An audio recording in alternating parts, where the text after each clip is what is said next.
আপনি আপনার পীরের কাছে যাবেন, পীরের কদম বসি করবেন, পীর সাহেবকে হাদিয়া নজরানা যা খুশি সম্ভব দিবেন এবং হুজুরের সোহবতে থাকবেন, নসিহত শুনবেন, হুজুরের সাথে নামাজ পড়বেন, জিকির আজকার করবেন, তালিম নিবেন, সব ঠিক আছে। কিন্তু আপনি যদি পীর সাহেবের কাছে যে দুপুর করে সেজদা মাইরা দেন, বাকি সবগুলি কাজ কিন্তু ঠিক আছে, কিন্তু এই কাজ যদি কইরা দেন, কদম বসি জায়েজ আছে, কদম বসি জায়েজ আছে, কিন্তু আপনি কদম বসি করলেন না, করলেন কি সেজদা। এখন আপনি বলেন আল্লাহ ছাড়া আর কাউরে কি সেজদা দেওয়া যাবে? যুবক ভাইরা আওয়াজ দিয়ে বলে যাবে, একটু আওয়াজ দিয়ে বলেন সেজদার একমাত্র মালিককে। এই বিষয়গুলো মনে রাখবেন। কোন পীর সাহেব যদি এসে বলে, হ্যাঁ, কোন পীর সাহেব যদি, এই কথাটা আমি বলতে চাইছিলাম, কোন পীর সাহেব যদি বলে যে বাবা তোমরা আমাকে সেজদা দাও, এটা তাজিমি সেজদা, এই তাজিমি সেজদা জায়েজ আছে, মনে করবেন এটা সেমি শয়তান। কেন জানেন? পৃথিবীতে এই গোটা আসমানের নিচে জমিনের উপর অথবা কুল কায়নাতের মধ্যে আমার নবীজির চাইতে বড় সম্মানী আর কেউ আছে? আবার আওয়াজ দিয়ে বলেন আছে? আল্লাহ রাসূল সাল্লাল্লাহু আলাইহি ওয়াসাল্লাম দয়াল নবীজিকে হযরতে মুআয ইবনে জাবাল রাদিয়াল্লাহু আনহু একবার সেজদা দিলেন, ইবনে মাজাহ শরীফের মধ্যে আছে। সেজদা দেওয়ার পরে নবীজি বিস্মিত হয়ে আশ্চর্য হয়ে বললেন হে মুআয, এটা তুমি কি করলে?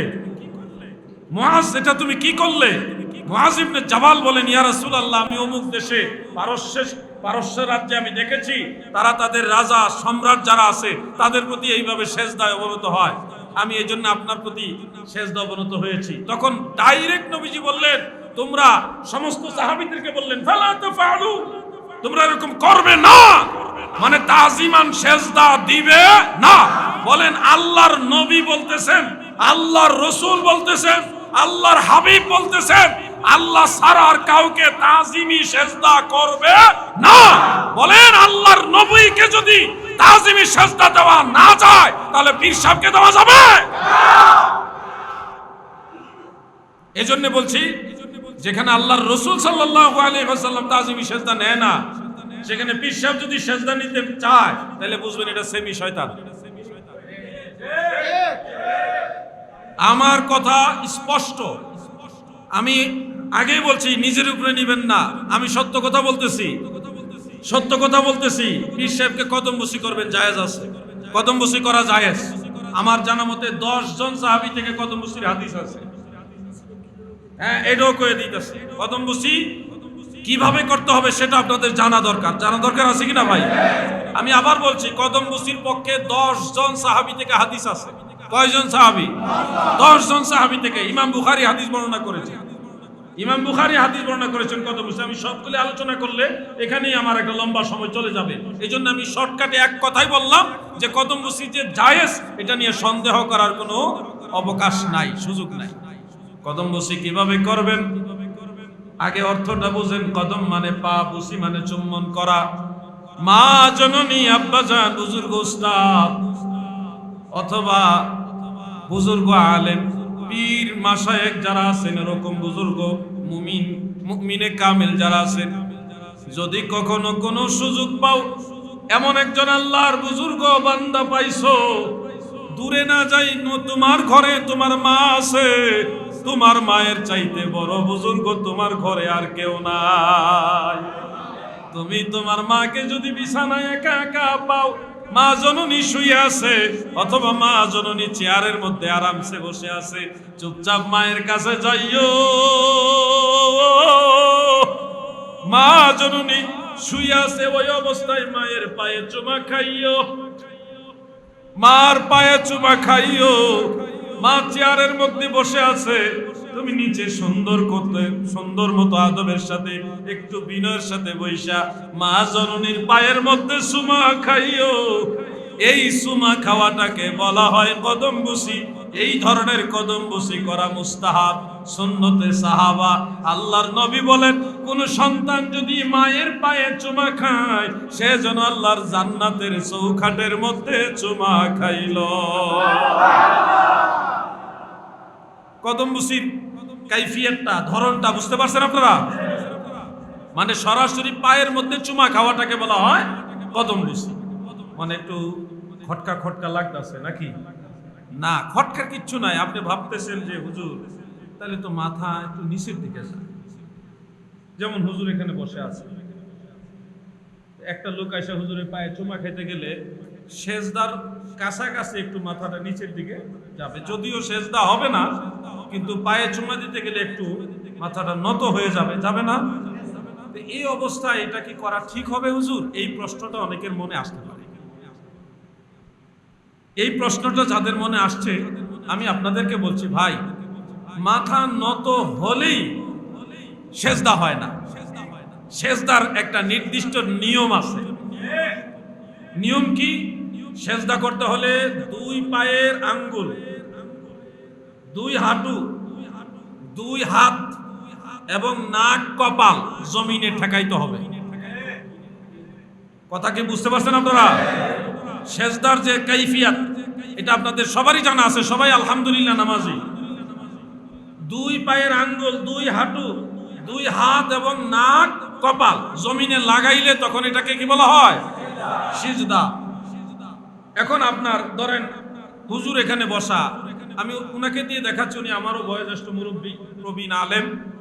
আপনার আব্বাজান, আপনার আম্মাজান এভাবে যদি চেয়ারে বসে আপনি যদি আপনার মায়ের পায়ে চুমা খাইতে যান, তাহলে অবশ্যই আপনার মাথাটা একটু নিচের দিকে যাবে, একটু নুইবে। এমন অবস্থায় আপনার কি সেজদা হবে কি না বলেন তো? যে কাইফিয়াতটা আমি বললাম সেজদা কিভাবে দেয়, ওই ধরনটার সাথে আপনি পায়ে চুমা খাইলেন, ওই ধরনটার সাথে কি হুবহু মিলে না একটু বেশ কম আছে? বেশ কম আছে, বেশ কম আছে। এখন এই বেশ কমের মাঝে সবচেয়ে বড় বেশ কমটা হলো ইন্নামাল আ'মালু বিন্নিয়াত। নিশ্চয়ই মুমিন বান্দাদের সকলের আমল হলো নিয়তের উপর নির্ভরশীল। আপনি যখন নামাজে জমিনের মধ্যে কপাল ঠেকান তখন আপনার নিয়ত থাকে সেজদা, কিন্তু আপনি যখন আপনার মায়ের পায়ে চুমা খাইবেন তখন আপনার নিয়ত কি সেজদার থাকে না কদম বসির থাকে? নিয়তের মধ্যে বেশ কম হচ্ছে। আমি আমার মায়ের চুমা খাইতেছি, মায়ের পায়ে চুমা খাইতেছি, এটা আমার জন্য সেজদা না। সেজদার নিয়তে আমরা কেউ কদম বসি করি না, সম্মানের উদ্দেশ্যে কদম বসি করি। তাহলে বোঝা যাচ্ছে নিয়তের মধ্যে একটু বেশ কম আছে। অতএব সব জায়গায় যদি আপনি শিরিক বানায় দেন তাহলে আপনি নিজেও বিপদে পড়ে যাবেন। এই যে সামনে কুরবানির ঈদ আসতেছে, ধরেন কুরবানির গরু কেনার জন্য হাটে গেলেন, আপনার পকেট থেকে 50,000 টাকার বান্ডেল ঘটনাক্রমে নিচে পড়ে গেল। চতুর্দিকে গরু, ছাগল, মানুষ, অনেক কিছু আছে। এমত অবস্থায় টাকাটা নিচ থেকে তোলার জন্য আপনি কি মাথাটা নিচের দিকে নিবেন নাকি নিবেন না? এখন আপনি যে ফতোয়া দিচ্ছেন যে মাথা নত করলে শিরিক, আপনি মাথা নত না করে টাকা নিচে পড়ছে, চতুর্দিকে মানুষ, আপনি এইভাবে তাকায় এইভাবে যদি টাকা উঠাইতে চান, যথাস্থান থেকে টাকা উঠানো সম্ভব হবে? টাকা এক জায়গায় হাত পড়বে, আরেক জায়গায় আবার ফাঁকে কেউ লইও যাইতে পারে। অতএব মাথা নত হইলে যে শিরক হয়ে যায় বিষয়টা এরকম নয়। দরজার একটা শিকল বা লক, সিটকারি, ধরেন আপনার দরজার সিটকারি 3টা, একটা উপরে দা, আরেকটা মাইজে দা, আরেকটা নিচে দিয়া, কি আছে না না এরকম? এখন আপনি নিচের সিটকারিটা, লকটা এটা বা শিকলটা খুলবেন, এখন দরজার নিচের শিকল বা সিটকারি লক খুলতে গিয়ে মাথাটা নিচের দিকে গেল। এখন যারা বলছেন মাথা নিচে গেলেই শিরিক, তাহলে তো আপনার দরজা খোলা হবে না, দরজা খোলা হবে না। এরকম অনেক উদাহরণ দেওয়া যাবে, অনেক উদাহরণ দেওয়া যাবে। আমি শুধু বললাম এটুকু, ভাই মাথা নত করলে শিরিক হয়ে যায় না, এখানে নিয়তের ব্যাপার স্যাপার আছে। সেজদার কাইফিয়াত একটা, কদম বসির কাইফিয়াত আরেকটা, মানে সেজদার ধরন একটা আর কদম বসির ধরন আরেকটা। সবচেয়ে উত্তম পদ্ধতি হলো মা যখন বিছানায় শুয়ে থাকবে তখন গিয়া নিচে বসবেন। মা তো খাটের উপরে শুয়ে আছে, আপনি নিচে বসবেন, নিচে বসে মায়ের পায়ের মধ্যে চুমা খাবেন, তাইলে আর সেজদার মতো লাগবে না, সেজদার মতো লাগবে না, আর মানুষের ভিতরে এত খটকা আসবে না। তো শাহ আব্দুল আজিজ মুহাদ্দিসে দেহলভী রহমতুল্লাহ আলাইহি তিনি এক্ষেত্রে একটা হিকমত অবলম্বন করার কথা বলেছেন। সেটা হলো যেখানে ভরা মজলিস, অনেক মানুষ, এখন যদি কেউ এসে আমাকে পায়ে চুমা খায়, সে সেজদা করে নাই, সে পায়ে চুমা খাইছে, কিন্তু দূরের মানুষগুলি দেখে ভাববে সেজদা করেছে, এবং ভাবার সুযোগ আছে। তারা তো আর দেখতেছে না যে কদম বসি করছে, তারা ভাবতেছে সেজদা করছে। এই যে একটা কনফিউশন, একটা সন্দেহ, একটা ডাউট মানুষের মনে পয়দা হওয়ার সুযোগ আছে। এই ক্ষেত্রে ফিতনা থেকে উম্মতকে বাঁচাইবার জন্য এই ধরনের পরিবেশে সরাসরি পায়ে চুমা না দিয়া পায়ে হাত লাগাইয়া হাত তো চুমা খাবে। এটা হলো ওই খাস মজলিসের, মানে আম মজলিসের জন্য, যেখানে মানুষ ভুল বুঝাবুঝি হওয়ার সম্ভাবনা আছে, ওইখানে আপনি পায়ের মধ্যে হাত লাগাইয়া চুমা খাইলেন। এটা কিন্তু সুন্নত তরিকা না, এটা হলো একটা অবস্থার প্রেক্ষাপটে মানুষ যেন ফিতনার মধ্যে পতিত না হয়, ভুল না বুঝে, ওই ক্ষেত্রে এটার জন্য আপনার মাসালা। কিন্তু অরিজিনাল সুন্নত তরিকা হলো মা বাপ উস্তাদ বুজুর্গ শুয়ে থাকুক বসে থাকুক, আপনি পায়ে চুমা খাবেন, ওইটা হলো আসল তরিকা। এখন আপনি এই মজলিসে এসে পায়ে ডাইরেক্ট চুমা খাওয়ার দরকার নাই। স্থান, কাল, পাত্র এটা বুঝে যদি আপনারা আমল করেন, তাহলে একদিকে আমল হবে, আরেকদিকে মা বাবা, মুরব্বী, উস্তাদ, পীর মাসায় ওনাদের প্রতি শ্রদ্ধা ভক্তি বাড়বে। ভাইরে, আপনি বলবেন যে এটা কি ইবাদত? আমি বলবো হ্যাঁ, এটা ইবাদত। যে কোরআনে আছে কদম বসির কথা? হ্যাঁ আছে। কোরআনে কেমনে আছে? আল্লাহর কোরআনে আল্লাহ তাআলা বলেছেন ওয়ালিল্লাহিল ইজ্জাতু ওয়া লিরাসূলিহি ওয়া লিল মুমিনিন। ইজ্জত আল্লাহর জন্য, ইজ্জত আল্লাহর রাসূলের জন্য, ইজ্জত মুমিন বান্দাদের জন্য। ওয়ালাকিন্নাল মুনাফিকিনা লা ইয়ালামুন, কিন্তু মুনাফিকরা সেই ইজ্জত বুঝে না। এজন্য ইজ্জত করার অনেকগুলি পদ্ধতি। সম্মান করার একটা পদ্ধতি হলো সালাম, আসসালামু আলাইকুম। আরেকটা পদ্ধতি হলো মুসাফা করা, আরেকটা পদ্ধতি মুআনাকা করা, আরেকটা পদ্ধতি কপালে চুম্বন করা। বেড়াবেড়ি না, বা বেড়ায় বেড়ায় সমস্যা সব জায়গায় যেন বলে দিলাম। কপালে চুম্বন করা একটা সুন্নাহ, ইজ্জত করার একটা পদ্ধতি। এরপরে খাস মজলিস হলে, খাস লোক হলে তাদের কদম বসি করাও ইজ্জতের একটা পদ্ধতি। এই ইজ্জতের কথা এক কথায় আল্লাহ বলছে ওয়ালিল্লাহিল ইজ্জাতু ওয়া লিরাসূলিহি ওয়া লিল মুমিনিনা ওয়ালাকিন্নাল মুনাফিকিনা লা ইয়ালামুন। প্রিয় ভাই আমার, কথাগুলি কি বুঝে আসছে আপনাদের?